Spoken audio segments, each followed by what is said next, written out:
સ્વચ્છતા હી સેવા સૂત્રને ચરિતાર્થ કરતા દ્રશ્યો છોટાઉદેપુર જિલ્લાના પાવીજેતપુર ગામમાં જોવા મળ્યા। ગ્રામજનો સાથે ધારાસભ્ય જયંતિભાઈ રાઠવા પણ અભિયાનમાં જોડાયા। પ્રધાનમંત્રી નરેન્દ્ર મોદીના જન્મદિવસથી લઈ મહાત્મા ગાંધીજીની જન્મજયંતિ સુધી દેશભરમાં સ્વચ્છતા પખવાડિયાની ઉજવણી થઈ રહી છે। ત્યારે પ્રધાનમંત્રી મહત્વાકાંક્ષી આ અભિયાનમાં દેશના નાગરિકો જોડાય તો સાચા અર્થમાં આ અભિયાનનો હેતુ ચરિતાર્થ બને। એટલે જ પ્રધાનમંત્રીએ સ્વચ્છતા હી સેવા સૂત્રની સાથે શરૂ કરેલા આ જન અભિયાનને સાચા અર્થમાં ચરિતાર્થ કર્યો છે। છોટાઉદેપુર જિલ્લાના પાવીજેતપુર તાલુકાના પાણીબાર ગામના લોકોએ અને આ ચરિતાર્થતાની સફળતાનો હીરો છે આ જ ગામના વતની અને 138 પાવીજેતપુર વિધાનસભાના ધારાસભ્ય જયંતિભાઈ રાઠવા। જયંતિભાઈ રાઠવાના સાનિધ્યમાં પાણીબાર ગામ આખું એક પરિવારની જેમ રહે છે। સામાન્ય રીતે સ્વચ્છતા અભિયાનના કાર્યક્રમો નેતાઓના ફોટો સેશન પૂરતા સીમિત બની જાય છે, પણ પાણીબાર ગામના આ દ્રશ્યો સ્વચ્છતા હી સેવા સૂત્રને સાચા અર્થમાં ચરિતાર્થ કરી રહ્યા છે। પરસેવે રેબજેવ હાથમાં સાવરણું લઈ સફાઈ કરી રહેલા આ વ્યક્તિ બીજું કોઈ નહીં પણ પાણીબાર ગામના વતની અને 138 વિધાનસભાના ધારાસભ્ય જયંતિભાઈ રાઠવા છે। ગામમાં કાલે જાહેરાત કરવામાં આવી કે આવતીકાલે ગામમાં સફાઈ અભિયાન છે અને ધારાસભ્ય પણ આ અભિયાનમાં જોડાવાના છે। પછી પૂછપૂછ શું? વહેલી સવારથી ગામ આખાના લોકો, મહિલાઓ, યુવાઓ અને વડીલો પોતપોતાના ઘરેથી સફાઈ માટે જરૂરી સાધન સામગ્રી સાથે ગામના ચોરે એકત્રિત થયા હતા। જેમની પાસે ટ્રેક્ટર હતા તે ટ્રેક્ટર લઈને પહોંચ્યા અને શરૂ કર્યું સ્વચ્છતા અભિયાન। ગામ લોકો સાથે સવારથી લઈ સાંજ સુધી સતત ધારાસભ્ય પોતે પણ એક સફાઈ કામદારની જેમ સફાઈ કામ કરતા ગયા। કોઈકને કંઈ કહેવાની જરૂર ન પડે, બધા સ્વયંભૂ પોતાની રીતે કામમાં જોતરાઈ ગયા। ગામનો એક એક રોડ, એક એક ગલીના હાથ ધરી સફાઈ ને ચોમાસામાં રોડની આસપાસ હાથ ધરી સફાઈ। ચોમાસામાં રોડની આસપાસ ઉગી નીકળેલા ઝાડવા ઉખેડી નાખ્યા। વીજ લાઈને નડતી ઝાડની ડાળીઓ પણ છાંટી નાખી। બધો કચરો ટ્રેક્ટરમાં ભરીને હટાવી દીધો। આરોગ્યની ટીમ પણ સાથે જોડાઈ અને ડીટીટી પાવડરનો છંટકાવ કરવા ગયા। સાથે રોડ પર પડેલા ગાબડાનું પણ પેચિંગ કરી દેવાયું અને સ્વચ્છ ગલી સ્વચ્છ ગામના સૂત્રને સ્વચ્છ ગામ સ્વચ્છ ત્યાં પ્રભુતા અને સ્વચ્છતા હી સેવા તમામ સ્લોગનને સાચા અર્થમાં સાર્થક કરી બતાવ્યા। ખરેખર પાણીબાર ગામના લોકોએ હાથ ધરેલ અભિયાન એ પ્રેરણા સ્ત્રોત બન્યું। Bureau report Rehan Patel, Chhota Udepur.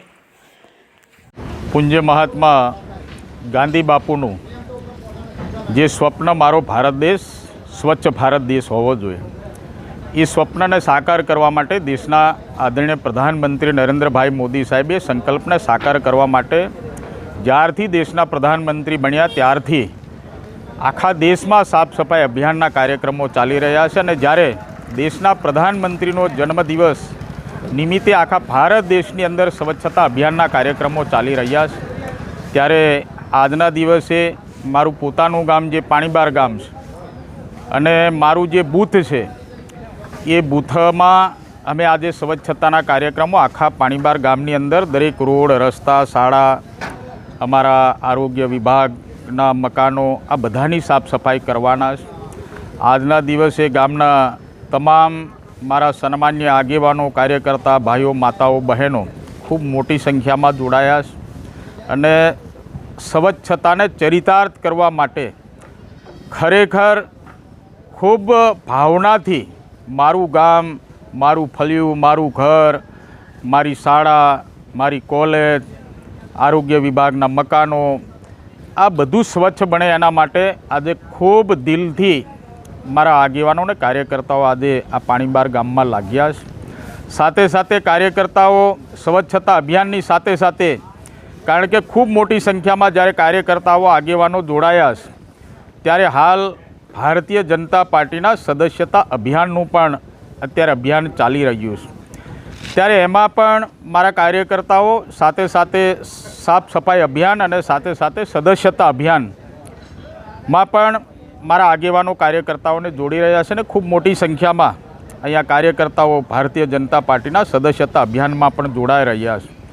સાથે સાથે ખૂબ મોટી સંખ્યામાં આજે સાફ સફાઈના અભિયાનમાં પણ સૌ આગેવાનો અને કાર્યકર્તાઓ જોડાયા છે। સાંજ સુધી અમે આ બૂથમાં મારા જે બંને બૂથો છે એ બૂથોમાં અમે સવારથી સાંજ સુધી કામ કરવાના છે।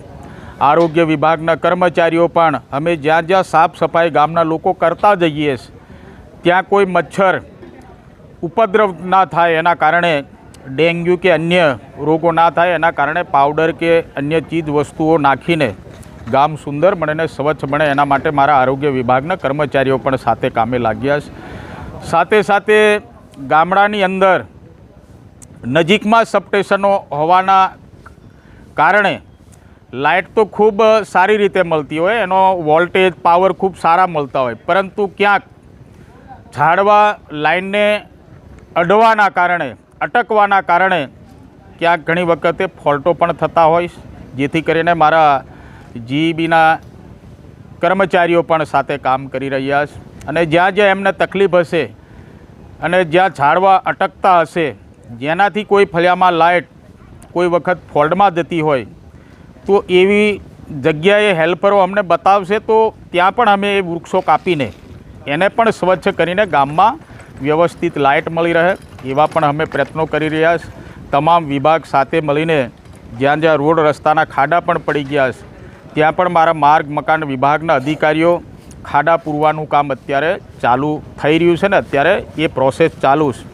એટલે સૌ સાથે મળીને દેશના પ્રધાનમંત્રી નરેન્દ્રભાઈ મોદી સાહેબનું જે સ્વપ્ન છે એમના જન્મદિવસે નિમિત્તે આખા દેશની અંદર જે કાર્યક્રમો ચાલી રહ્યા છે એ કાર્યક્રમમાં મારા ગામના સર્વ આગેવાનો કાર્યકર્તા ખૂબ મોટી સંખ્યામાં જોડાયા છે અને ખરેખર આ સાફ સફાઈ અભિયાનને ચરિતાર્થ કરવા માટે ખૂબ દિલ, પ્રેમ, ભાવ, સદભાવનાથી બધા ગામના લોકો સાથે મળીને અમે કામ કરી રહ્યા છીએ અને સાંજ સુધીમાં અમે દરેક ફળિયાને અમે સ્વચ્છ બનાવી દઈશું.